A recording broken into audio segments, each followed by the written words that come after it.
Welcome to the Featured Anime Podcast. I'm your host, Jack. And I'm Rick. And today was Rick's choice, and it was how not to summon a demon lord, better known as it needed a mature rating. You know, in my defense, I don't remember it being that bad. I'm sure you didn't remember it. I really didn't remember it being that bad. Although I'm not ashamed of it. Yeah. I like I'm the happy cover up. it's getting a second season. I'm thrilled it's getting a second season. There you go. So it originally came out in July 2018, ran through September 2018. It's 12 episodes long. Producers for it are Tokyo MX, Q-Tec, just to name a couple, because there are quite a few for this one. And the studio is Ajia-Do. The genres are comedy, ecchi, fantasy, harem, magic, and isekai. Heavy on the ecchi and heavy on the magic. I was very happy with that. Yeah, I bet you were. Happy for that. Yeah, it originally has a rating of, I think, 13 plus 14. I don't remember seeing it have a mature rating on any platform that we were watching it on, and I got to tell you that it definitely deserved a mature rating. Especially that last few episodes. Jeez, I was not ready for what I was exposed to. Yes, to say the least. Neither was my wife. She was not ready for that either. She was on the phone with her mother when it came on, and he's just pouring his magic into her, literally pouring magic. There's no underlying cause there at all. And then with the constant oh, Diablo, you're pouring your magic into me. Yeah, constant screaming and moaning and groaning. Yeah. I gotta say that it was very, very heavy on the ecchi. So heavy on the ecchi, like crazy. I was not expecting anything that happened, like from the last 3 episodes. It was, to say it was a distraction was an understatement. Understatement of the millennia. Oh yeah. The underlying story I thought was entertaining enough. The magic battles I thought were hilariously entertaining, because even though they're like, this is God tier, and he's like, yeah, not so much. Right. Not so much. And the main character, Diablo, is a gamer, and he lives and breathes inside games. So he, in the original world, where for the game that he's referencing to a lot throughout, he's basically the highest leveled character in that whole game, and he calls himself a demon lord in there, and he hates people that are couples or potentially together because he's lonely all the time because he has no one in his life. And projecting hard. Oh yeah, very. And when he gets summoned to this other world, he's forced to be around 2 female individuals, a cat girl and an elf, by the name of Rem for the cat girl and Shira for the elf. And these 2 could not be further apart in personality. Now, I watched the dub.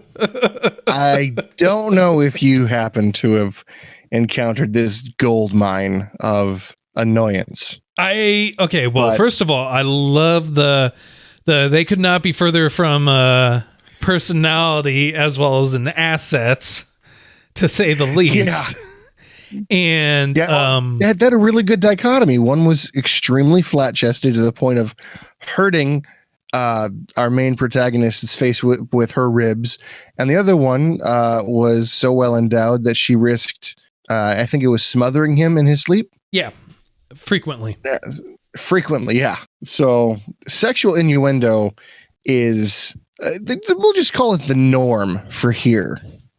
Because sometimes they don't even give an innuendo. Sometimes they just outright say it. Say it, not show it. Say it. Yeah, they don't show anything, which I find very tasteful. However, they don't leave much to the imagination. And I was actually, my significant other and I were watching it together, and she goes, these chicks must look really weird naked. And I said, well, why? And she goes, if they're showing that much cleavage and there's no nipple or areola, this chick, these girls have like side nipples. And I'm like, you got a point. Okay. I don't really have much to say in that regard. When I'm watching it, I don't sit there and go, where are her organs? Where do they go? It's a cartoon. And I pretty much leave it at that. I don't think it was the organs she was too concerned with. That's the difference between us and our significant others. They actually, I guess, focus on things like that. Where we're just like, it looks good. I just watch it for pure entertainment and the plot. So yeah, sure. Yeah, you read it for the stories, right? I do, actually. I do. I mean, like, let's choose some of my top picks here. Story-wise, Your Lie in April, Violet Evergarden, just to throw two out there. I'm all about the plot. I'm all about that plot. No, you're all about the feels. That too. You were getting certain feelings out of this one, I'm sure. Yeah, the fact that it was taking its time to get through to the plot. Well, I don't know. See, I felt that every episode, minus the last episode, everything felt kind of well paced. It wasn't too fast. It was paced appropriately for the type of show it was. I feel like if it was any longer than 12 episodes, it would have hurt it more than anything else. And at the same time, if it was any shorter, because ironically enough, I had real character development in the bad guys, which I don't typically get, Like usually we get the protagonist and his allies. We get their backstory. They get fleshed out, excuse the pun, for incredibly well. However, here, like for instance, the paladin, who happened to think he was a god, even though he wasn't a long-lived villain, he'd still got a fairly decent backstory, I think. I don't know if they gave any backstory for him. Yeah, he felt that he was gifted by the gods, and even though he kind of cheesed his way through literally everything by using sorcery, he was incredibly strong, and he gave a very strong indication that he did not enjoy heretics, and he believes anybody who does not agree with him is a heretic. Yeah, but that's not really a backstory. I mean, like, you don't know what led up to all those events, what led up to him believing that, what led up to him truly believing that he was a god. That's not a backstory. That's just fleshing out his personality. Yeah, perhaps. I took it, I might have been looking a little bit too much into it because I did watch it subbed and dubbed. So. Okay. That said, the biggest difference for me between subbed and dubbed is the dubbed. Let's just say they could have done a better job. That's an understatement of a lifetime. I honestly could not get through an episode of dubs. I just couldn't. Who did you hate the most? Diablo. Really? Because I only saw like the first 15, 20 minutes of episode 1, and then I couldn't take it anymore. Diablo, there was no tone difference in it. He was basically, just trying to lower his voice just a little bit. He didn't do any actual change in his inflection or tone for me. Shira was also pretty annoying as well. Honestly, all three main. I hated it. I hated the dub. It was so bad I could not watch it. I could not. I couldn't get past episode 1 in a dub.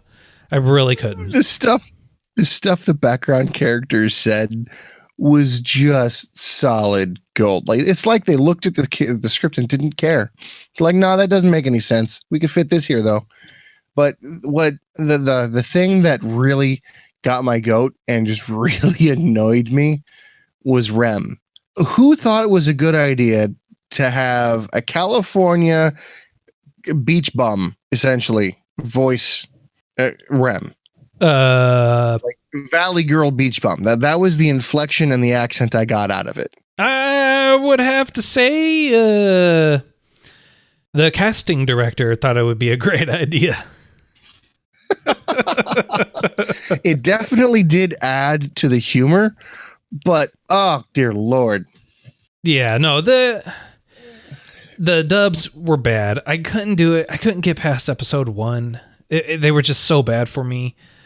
The subs were far better, but this, if you're going into this expecting it to not be that of a mature rating needed, this sorely needed a mature rating.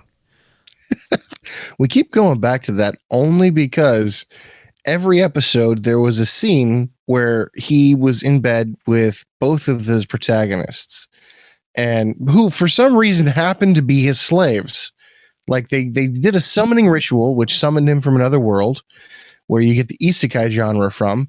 And because of his super OP ring that he got when he was, I don't know, grinding 2 demon lords previously, he reflects all magic, and the ritual that they used to summon him was considered to be a magic. And because he was wearing that ring, instead of becoming a slave, he gained 2 slaves. No, it's not that because of the magic being summoned with, was it?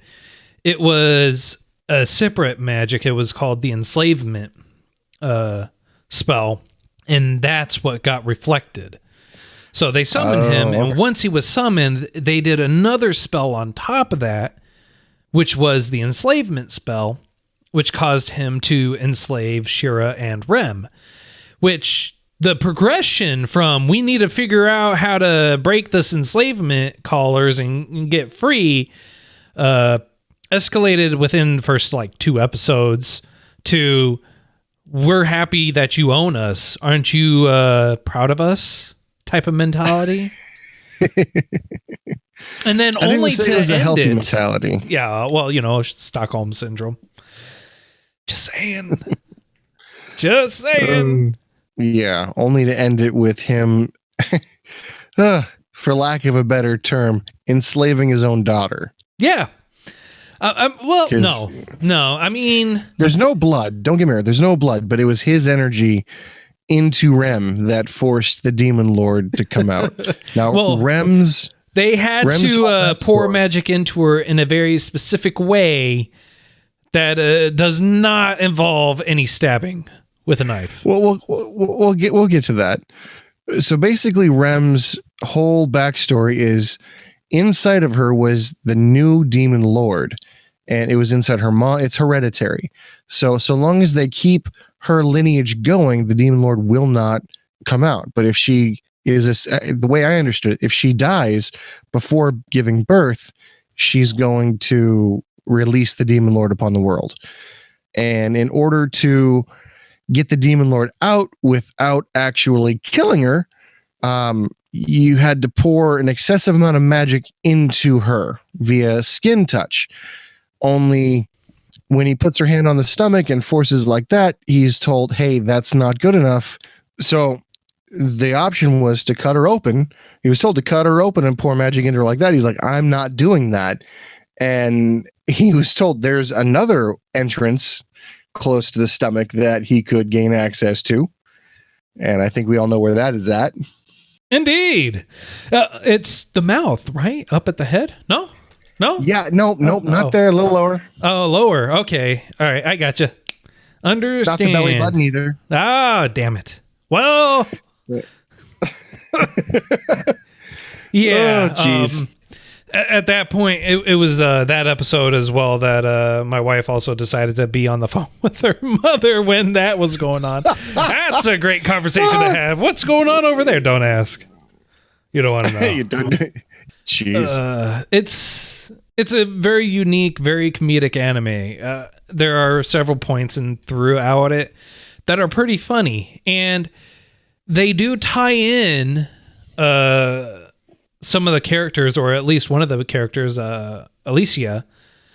They tie her in to events that actually happened back in episode 3, I think it is 2, 3, 4. Yes. She ended up being an ally, and then an enemy, and then an enemy, and then an ally, which I thought was a really weird progression. Right. Well, the last one is she's more along the lines of a road to redemption, so to speak. Yeah, I think her story arc was too quick. The story arc for her was fine, considering that she was just a supporting character, and the fact that a lot of the other supporting characters got next to no build-up story time or anything like that. The closest one that actually comes near that would be Sylvie, the guild master, adventure guild master, whatever her name is. Person. Yeah, the little Sylvie. bunny chick who gets Diablo drunk and then gets molested. He just cuddled her extremely hard. Hard cuddles. I don't think much happened. Yeah, hard cuddles. But yeah, that actually, if you were to put that, how not to summon a demon lord, extreme cuddles. Yeah, that would be a really good title or a subtitle for this anime, the season 1. Extreme cuddles. Extreme cuddles. So here's my thing. All right, here's my question to you. Mm-hmm. So the title is How Not to Summon a Demon Lord. Now, are we talking about how not to summon the main protagonist or how not to summon the demon lord at the end? Clem. Double meaning right there. Ooh. I mean, like, because if you're going to summon a demon lord and you're summoning Diablo, I mean, they did everything right except the second spell, the enslavement ritual spell, didn't exactly work out to their advantage. You actually bring up a good thought process, because technically he's not a demon lord, he's a rare summon, and you cannot summon a demon lord technically, right? Right. He just refers to himself as a demon lord, and he refers to himself as a demon lord from another world. Yes. Now, that said, the improper way to summon a demon lord is to leave the mother alive. So technically, you are correct on the latter portion of it, where they summoned the demon lord incorrectly, which led to an improper demon lord, where Clem turns into this little demon rather than this monstrosity that's going to wipe everything out. So because they left the mother alive, she didn't kill everybody. Well, I mean, tried to eventually, but yeah. I mean, what Alicia said was the one thing that's missing from it is hatred. So once you give her something to hate, that will unlock her full potential. That seemed a little too simple to me. It worked, don't get me wrong, but it seemed a little too simple. I got a question. Yeah. You know how, what's her name? The barrier chick. Celestine? Celestine, yes. Celestine had erected a barrier over the entire city to keep the fallen out, right? Yes. Are we talking about how fallen are still able to get in?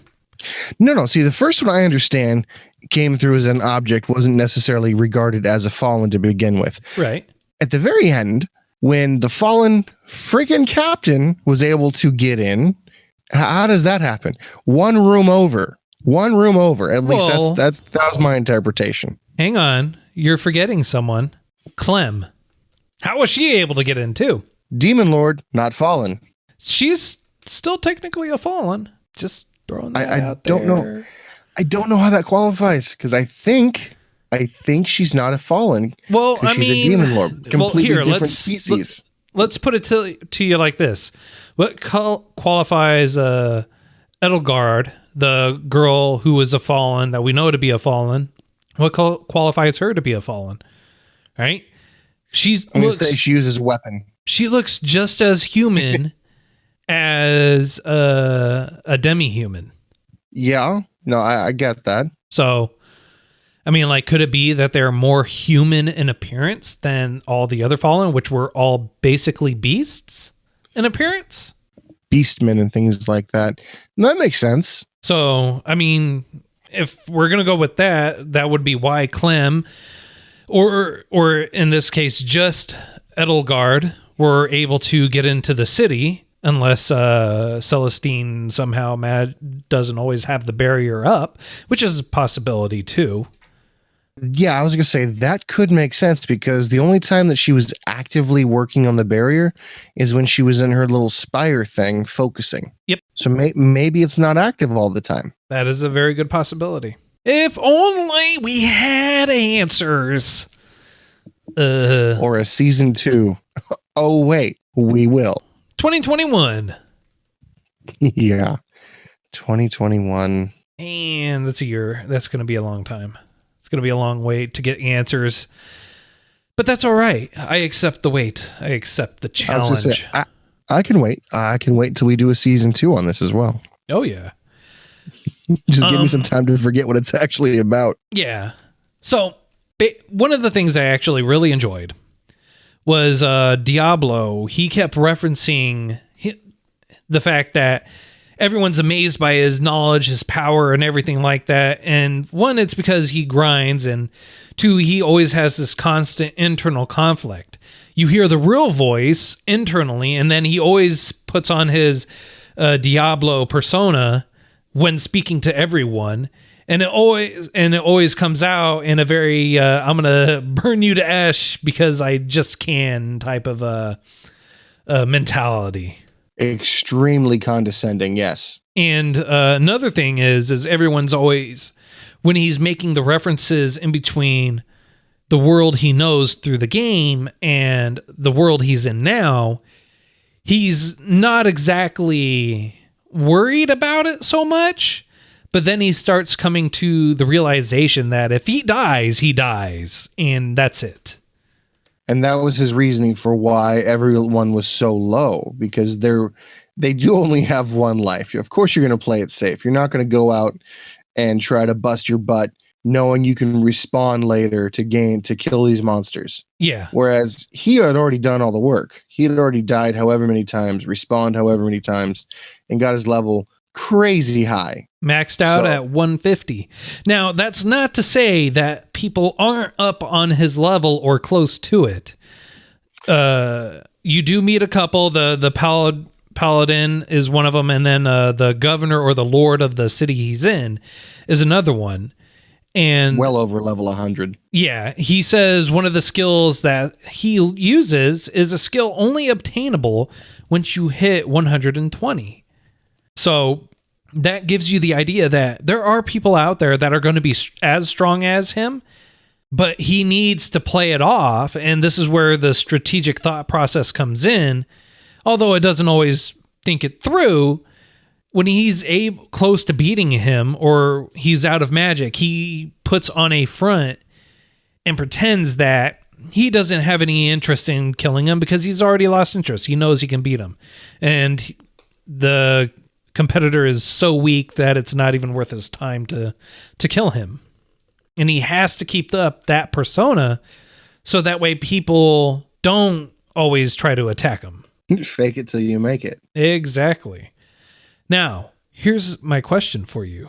Here's another question, rather. All right. Does that mean that there is no level cap now? Because he said he was maxed out at 150. Does that mean with all the work and everything that he's doing, he will be able to level up now since he's in a real life situation? See, I don't know, because if you treat it for its face value, no, not possible. If you treat it like the other great isekais, I say great because this is not a great one, but if you treat it like Log Horizon, oh yes, which is one of my favorites, I'm not gonna.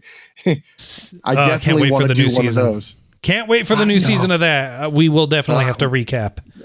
Yeah, we're gonna have to review it before the new season comes out. But in that one, the max level characters were able to get even greater levels because the cap was removed. If the same thing happened here, I think he would have mentioned, hey, killing that mega level summon gave me some levels. But because he didn't, it leads me to believe that either he can't tell or he doesn't know. Well, he wouldn't know because the only way to tell what your level is through this mirror. And the only way that you can do that is by having it measured. Now, how he can have it measured is by going to someplace where they would be able to measure his magic power. But at that point, at what point does it become a cap, and how would he know how to learn new abilities? Yeah, I was actually thinking about it literally just now, where if he does go somewhere and he's able, hey, I'm level 153, what's going on? Does that mean he's going to start grinding? Because you can grind on lower characters all day, every day. Yeah. But you're right. How would you know what new skills you could learn?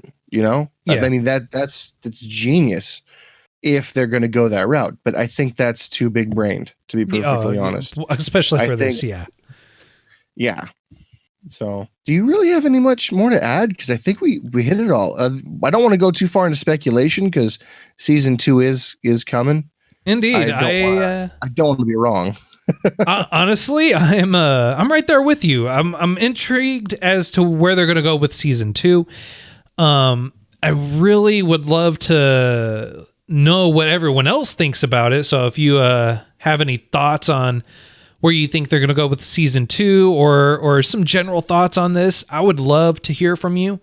I know Rick would as well. Absolutely. So let's go ahead and wrap this up with a rating, sir. On a scale of up to 10, how would you rate it? I've been hemming and hawing about it for a while, and 5, middle of the road. It would be lower, but the anime quality is good. The animation is pretty solid. The storyline, while if I expected more out of it, it would be lackluster, but it's right where I was expecting it to be. It was predictable, but it wasn't poorly done. Like, I've seen predictable and they just completely skimp on everything, but it had some seriously funny moments. It had a bunch of times where it played on words. It threw a curveball in, and I was not upset with it. It's not something I would want to watch multiple times, but it is intriguing enough for me to be curious about season 2 to see where they're going. All right, fair enough. I'm going to actually go a little bit higher. I'm going to go with a 6. Really? Yeah, the reason for the 6 is because even though it's coming out with the season 2, with how it was left with the season 1, they did close all the open ends. So it gave me an ending, and it didn't really play on the fact that they had too much to go on, but if they wanted to, they could. It would have been better if they had left out a lot of the needless moaning and groaning, but the story was good and it kept on pace. It kept me intrigued for it. So, which I'm happy about. The animation was also pretty clean. And when you ran into someone that was pretty tired or exhausted, they drew that into them. They looked wrecked when they were exhausted. Yeah. Again, quality was good. Storyline lackluster. It's what I expected. Yeah. So. Exactly. So, but that's why I'm giving it a 6, is because while the storyline was lackluster, it was enough to keep it entertaining and moving all the way through, and they also hit it right on the nose for the number of episodes. They could have easily gone further, they could have easily done more, or they could have easily done lower, and it would have hurt it. So how it was done, how it was paced, was perfectly done. I can respect that. All right. So next week is my choice, and we're going to go with a 2-season anime. So, okay. So, given what you just literally told me not too long ago, I'm very curious as to what emotional pain you're going to put me through. Why would you assume that it's a... Because the top 2 things you're like, oh, our best rated stuff. Crap that makes you cry, and more crap that makes you cry, with a beautiful music accompaniment too. So lay it on me. What you got? Hey, look. First and foremost, okay, you know as well as I that those animes were great. As proof in your rating. They were great. I kind of wished I thought of them, but I didn't know they existed prior to you being like, hey, you should go cry. Watch this. All right. Fair enough. I'll give you that. No, this time we're breaking it up a little bit from the normal stuff. It's going to be 2 12 episodes animes. It's season 1, season 2. of Blood Blockade Battlefront, and season 2 is Blood Blockade Battlefront and Beyond. Both of them are 12 episodes long. Season 1 came out in April 2015 through October 2015, and season 2 came out in October 2017 and ran through December 2017. I think I'm familiar with this. I'd have to look it up, but I think I've seen an episode or two. Good. Well, to help lighten the load a little bit, it's an action comedy, fantasy, shonen, superpowers, supernatural, and a vampire. Oh, okay. That's kind of weird you throw the last part in there, but why not? Got my attention.